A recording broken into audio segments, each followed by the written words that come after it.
তৃণমূল কংগ্রেস প্রার্থী রাসবিহারী হালদারের সমর্থনে মেমারি এক ব্লকে জোর কদমে শুরু হলো নির্বাচনী প্রচার। শুক্রবার মেমারি বিধানসভা এলাকায় এক বিশাল কর্মী সভার আয়োজন করা হয়, যেখানে উপস্থিত ছিলেন প্রার্থী রাসবিহারী হালদার এবং বর্ধমান পূর্বে লোকসভা সাংসদ শর্মিলা শর্মা ব্লক ও জেলা স্তরের শীর্ষ নেতৃত্ব।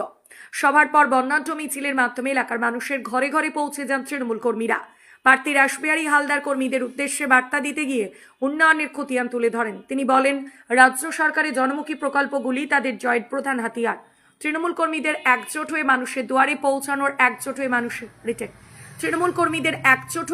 দুয়ারে পৌঁছানোর নির্দেশ দেন মেমারি বিধানসভা কেন্দ্র মনোনীত প্রার্থী রাসবিহারী হালদার। সভা শেষে শুরু হয় এক বিশাল পদযাত্রা। ব্যানার, ফেস্টুন আর দলীয় পতাকায় ছেয়ে যায় এলাকা। সাধারণ মানুষের সাথে হাত মিলিয়ে বয়স্কদের আশীর্বাদ নিয়ে জনসংযোগ সারেন প্রার্থী। মেমারির অলিগলিতে তৃণমূলের জয়ধ্বনি ছিল, কান পাতলি শোনা যাচ্ছিল। মেমারি থেকে রিম্পা সরকারের রিপোর্ট।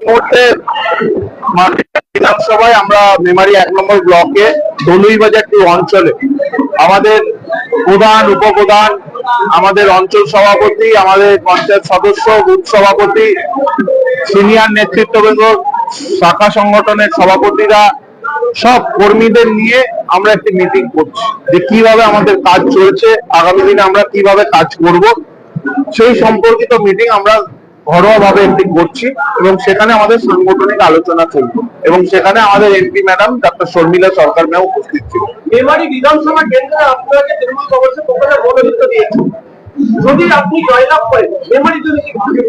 মেমারির জন্য অনেক কিছু চিন্তা ভাবনা আছে। অবশ্যই আমি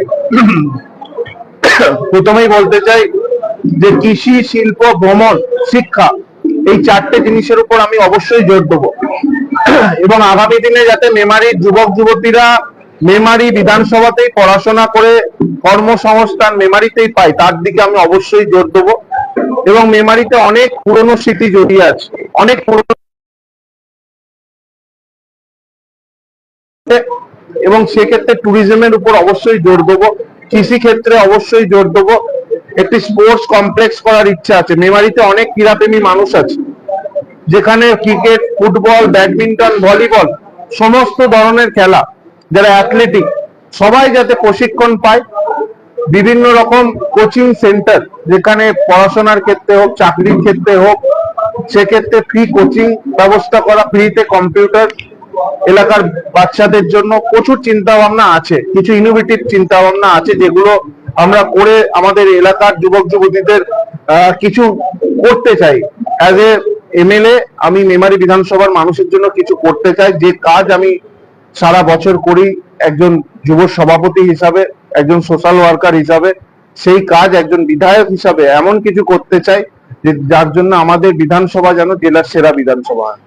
আজকেও যে ছবিটা দেখা গেল মেমারিতে, আজকেও মানুষের একটা অভিযোগ উঠে আসছে যে